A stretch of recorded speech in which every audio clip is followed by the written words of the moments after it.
objetivo nosso aqui é só apresentar a palavra de Deus.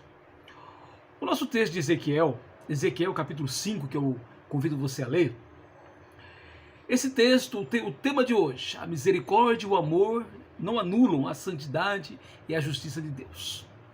Então, como conhecer sobre Deus num mundo em que existem várias pseudo-divindades que são chamadas de deuses? Existe o único Deus, o Deus verdadeiro. No Velho Testamento, o Deus da nação de Israel, o Deus que escolheu Abraão e seus descendentes. No Novo Testamento, o Pai de nosso Senhor Jesus Cristo. A Bíblia mostra esse único Deus. Esse único Deus que ele não atinge as expectativas as expectativas humanas. As pessoas querem cada um criar os seus deuses. Porém, a Bíblia fala desse Deus. Eu costumo dizer que Deus não é como aquela pessoa, eu costumo dizer aquela tia que chega talvez em casa, de repente, nariz empinado e começa a passar assim, o dedo dos móveis para ver se tem pó, ou seja, aquele que está de olho em nós e querendo encontrar a menor falha nossa para nos condenar, para nos punir. Não é esse Deus. Mas Deus também não é aquele vovô bonzinho, bonachão, que dá risada dos malfeitos e das traquinagens dos seus netinhos. Dia desse eu ouvi alguém dizer: o Deus do Velho Testamento é irado, vingativo, muito diferente do Deus apresentado por Jesus no Novo Testamento, um Deus que ama. Eu lamento dizer que quanto desconhecimento da Bíblia, quanto desconhecimento da palavra de Deus. Por isso que o texto de hoje, Jeremias, que está aqui na palavra do Senhor, Jeremias capítulo 5, versículo 13, diz o seguinte: assim se cumprirá a minha ira, satisfarei neles o meu furor e me acalmarei. Saberão que eu, o Senhor, falei motivado pelo meu zelo, quando cumpri neles o meu furor. Pois é, esse é o Deus criador dos céus e da terra. Esse é o Deus que enviou Jesus para morrer na cruz por nós. No Velho Testamento, quando nós chegamos do profeta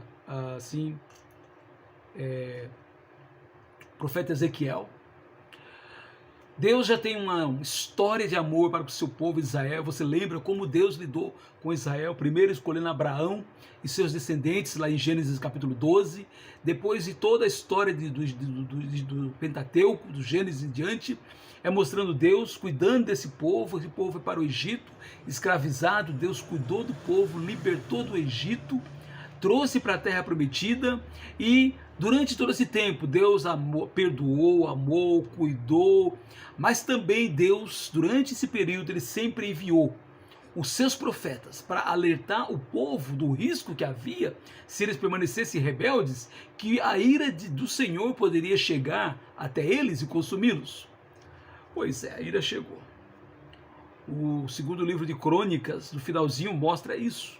A ira de Deus chegou, e ele primeiro, antes de Crônicas, ele repartiu a nação em duas, assim por causa dos pecados, da rebeldia do povo de Israel.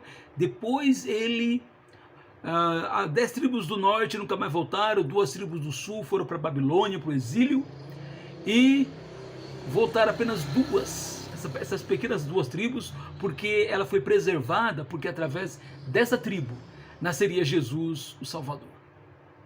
Sim, no Velho Testamento não é somente o amor de Deus que é mostrado. Às vezes dá a impressão, quando a gente lê programas religiosos, que o único atributo de Deus é o amor. Como eu falei, ele é aquele vovozinho que dá risada, bonachão, que dá risada dos malfeitos, das traquinagens dos seus netinhos. Não.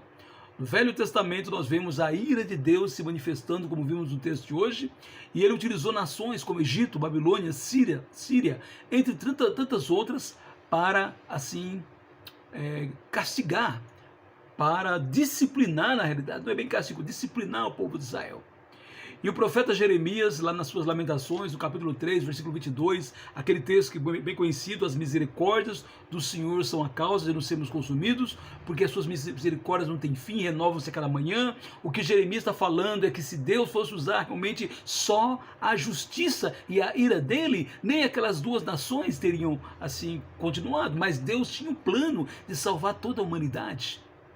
E por esse motivo Deus vai e preserva Israel. E na época de Jesus, Israel está lá, e é lá em Israel, assim, no povo de Deus, que nasce o Senhor Jesus. Né? O livro de Lucas, que eu estou lendo, é um dos livros, um dos evangelhos que mostra bem isso.